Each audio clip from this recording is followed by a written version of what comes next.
A library contains 2,000 books. There are 3 times as many nonfiction books as fiction books. So these two first sentences are what you need to pay attention to the most. Click and drag from the table to the left of the box. So this would be one of those drag and drop items. So let's look at this first one. A library contains 2,000 books. So that means the number of fiction books plus the number of nonfiction equals 2,000. There's nothing here that says anything about 3. So which one do you know that has to be? The last one. So you know this is your first one. X plus Y equals 2,000. Does the order matter? It does not. No, the order wouldn't matter. So there are 3 times as many nonfiction books as fiction books. So that's our next one. 3 times as many nonfiction books as fiction books. Well, this one's multiplying 3 by both of them, so we know it's not that one. Does it say anything about adding or more than?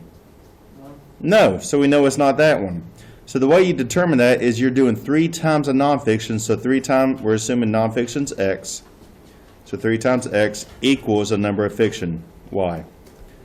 So your other equation would be Y equals 3X. That is a Y. I started writing 3.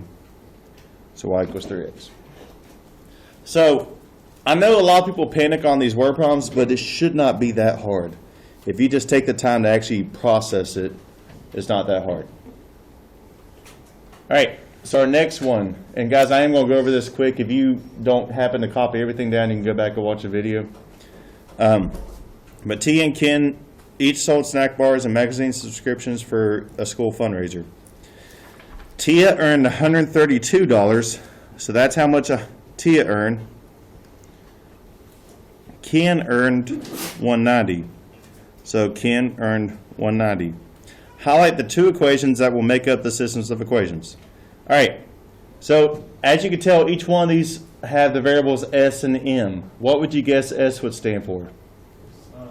Snack bars, and that means M would be magazines. So for Tia, we're going to get how many snack bars? 16 S plus the number of magazines. How many magazines? 4M equals the amount total, 132. So 16S plus 4M equals 132 will be your first one. So that's this one. And then we also got to figure out Ken.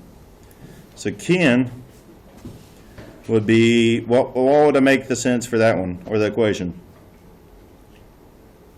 4S plus 6M equals 190. Good. 20S plus 6M equals 190. So that would be this one. And that's literally all you do. I'm sure if you saw that on the SOL, you would panic, mainly just because it's a word problem. But if you just dissect it and look at what's important, it's really not that bad. Okay, any questions on that?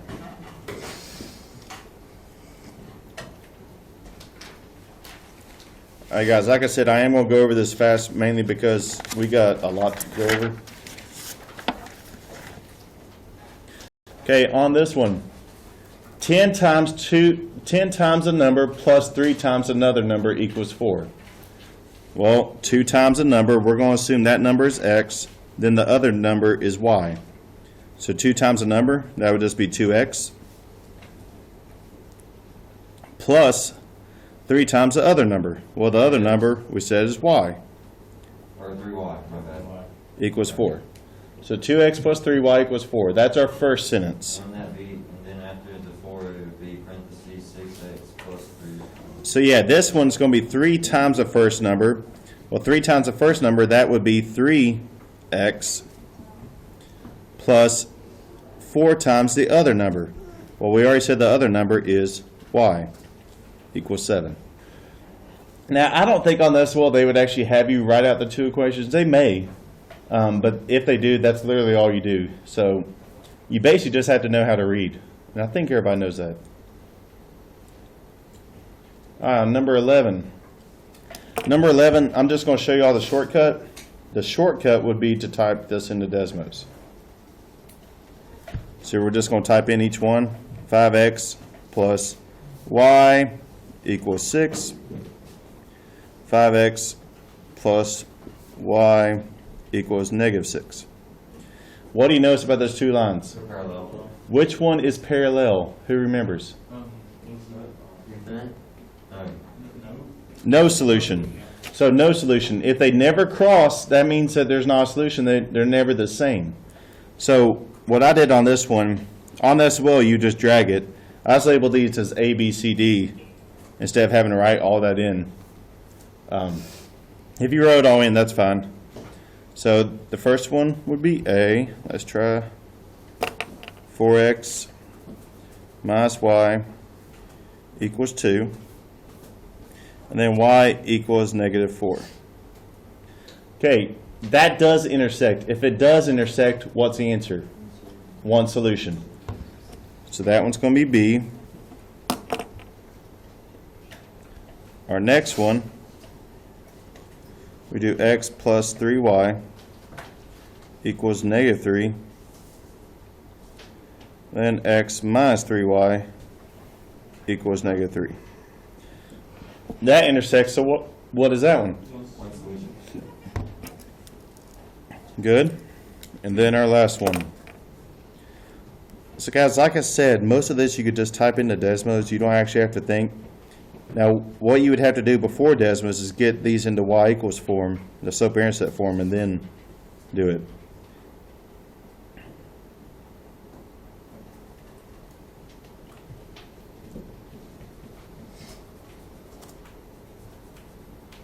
All right, so on this one, whenever you turn that green off and on, you could tell they make the same exact line.